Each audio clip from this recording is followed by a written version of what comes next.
Chairman সাহেব, সামনে নির্বাচন, বেশি বেশি করে মানবিক কাজ করবেন। এসেছো সেই তুমি বাড়িয়ে দিতে হাত দিন দুঃখীর বিপদে, মামাটি মানুষের সবুজে সকাল এলো তোমার শপথে।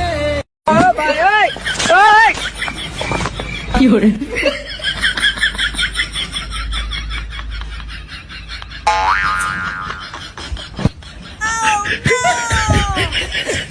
হারানো সকালে তোমাকে কোলে পারিনি দোলাতে, ও সেই ছেলে বেলাতে পারিনি এই পথে চলতে।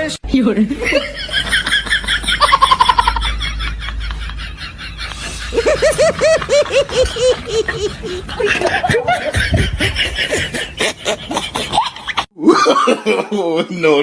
হারানো সকালে তোমাকে কোলে পারিনি দোলাতে, ও সেই ছেলে বেলাতে পারিনি এই পথে চলতে।